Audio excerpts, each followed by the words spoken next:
Okay, I'm going to read you some more poetry today, and we're going to start with, I'll show you the book that these are out of. This is called the 20th Century Children's Poetry Treasury. So these poems in this book are written by all different people.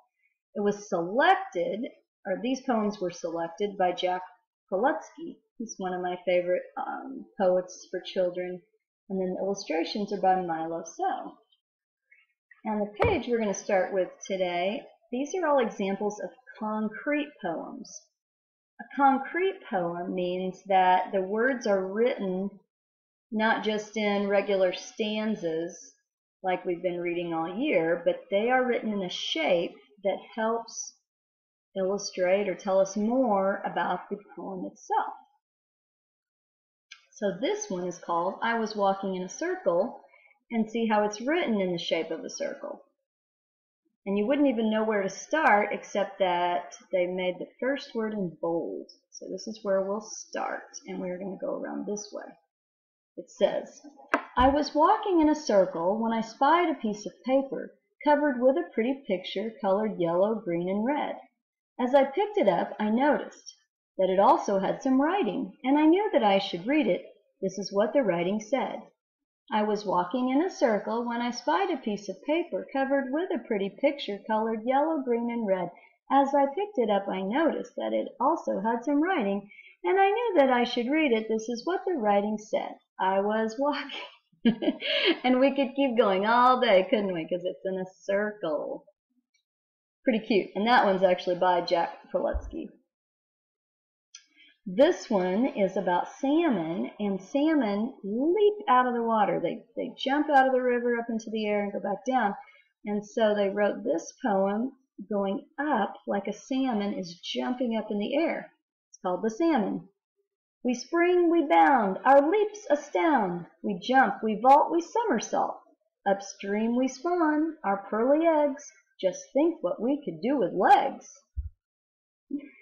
So it's talking about how they swim upstream to lay their eggs, which is true, they do that. That one had some rhyming, didn't it? Bound, astound, vault, somersault, eggs, legs. Did the circle have any rhyme? It didn't really have rhyme, but it did have a rhythm, didn't it? You could kind of tap out a rhythm with it. I was walking in a circle when I spied a piece of paper covered with a pretty picture colored yellow, green, and red. So, rhyme and rhythm are two things poems often have. This one is called The Elevator, and it goes down and then it goes back up. So we have to read it down and then we read it up. And this one's by Sylvia Cassidy. One wall, a door, the others bare, no window, table, picture, chair, a gloomy tomb-like room and small, no larger than a shower stall. How odd a room, the elevator, enter through its single door, and exit just a moment later, 90 feet away or more. Here's one about an egg. We're studying eggs right now. Let's read this. By Christine O'Connell George. Egg. There are no tags, no tabs, or wrapping paper, nor flaps nor string, sticky tape or ribbon, never hidden up high on a cupboard shelf. Egg is a package that can open itself. True, true. Okay. I'm going to go ahead to this other book. And so that one was selected by Jack Prelutsky. This one was written by Jack Prelutsky. He wrote all the poems in this book. Pictures by Peter Siss, which he's a pretty famous illustrator. You may have seen some of his other books. And all of these are about dragons. The dragons are singing tonight. This is always a favorite with my students. And I found another one about an egg for you. I am waiting, waiting, waiting. I am waiting, waiting, waiting for my dragon egg to hatch. I've been waiting, waiting, waiting for a year. Ever since I found it hidden in my mother's garden patch, now I think my baby dragon's almost here. I have never had a dragon of my very own before, and I wonder, will my dragon breathe a flame? Will it greet me every morning with a friendly little roar? Will it answer when I summon it by name? I am counting off the seconds till my dragon first appears, poking through the shell to freedom with a horn. I can't wait to see its winglets, tiny muzzle, tail, and ears, when my brand new baby dragon's finally born. Do you think that's a dragon egg? Sometimes I wonder if it's a rock. I'm not really sure.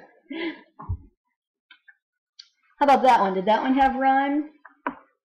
It definitely had repetition, didn't it? It had waiting, waiting, waiting several times. But it did have rhyme too. We have year and here, flame, name, horn, born, appears, ears.